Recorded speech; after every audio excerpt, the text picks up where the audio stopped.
Here in this video, what I'm doing here is out on a street walk, just walking, and doing multiple sits. So just getting some impulse control here. Really what I'm doing here is tightening up the script.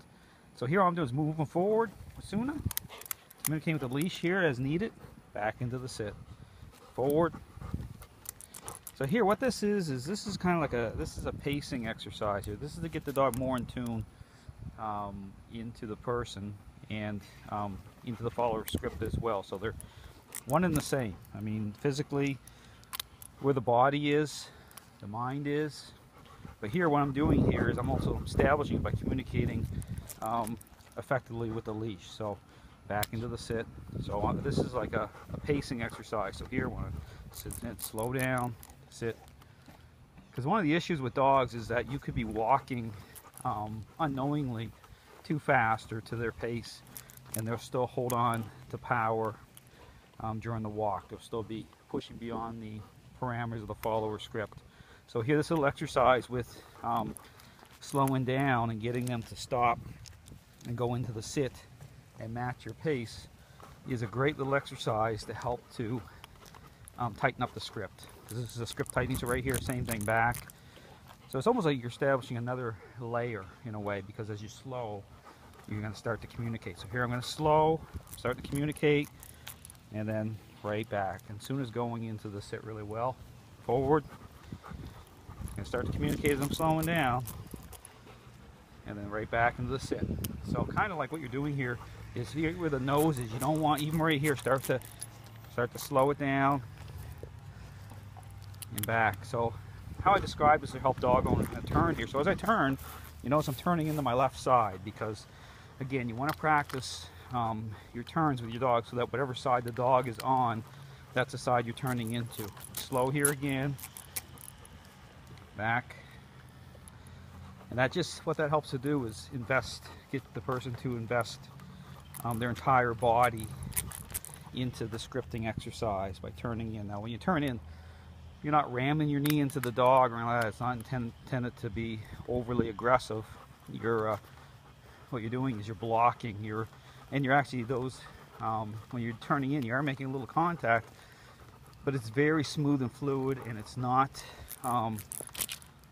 direct that way where it's meant to really assert too much influence. In fact, it's mind and body. So the dog actually is another form of communication. So the dog will sense what you're doing before you even do it. So same thing. You notice here communicate back. You notice here Suna is really starting to, still tap too. And that's the other thing. There's a couple things happening at the same time. So it's like putting this all together. So same thing, tap. So as you're doing this exercise here, you want to also be working with interrupting the state of mind as it's reaching out towards other things at the same time. So same thing, back. Back into the sit, forward again, slowing down. Now here, I didn't tap at all. See, Suna slow right down. So what this does is it starts taking effect. It starts to hold everything together like it's like relational glue.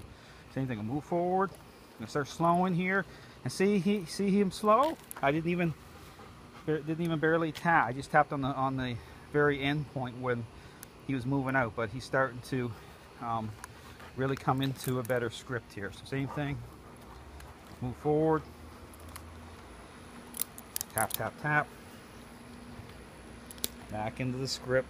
Again, want to keep it right beside you too. So it's right here, it's right at the side. It's kind of like a picture or Kodak moment, I call it, where you want to work towards that. So it's like an imaginary box here, a square circle on the ground, and you're moving the dog into that. You're keeping the dog within that staging area to set up the script. So it's all about creating follower moments and setting up the script. So just a glimpse in on the walk. That's just like another add-on. So as the walk gets better and better and better, you want to do this pacing exercise. You want to start to work on this extra layer or extra scripting.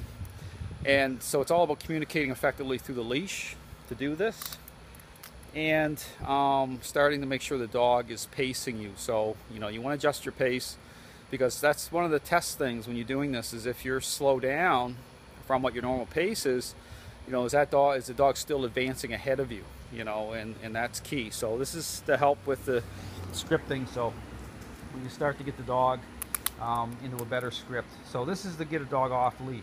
So you want to think about getting a dog into that level of off leash control. This is the way to do it. To tighten the script, more depth in the level of communication that's happening, and really starting to add that on to the walk itself. So anyway, thanks for watching. Hope you have a great day.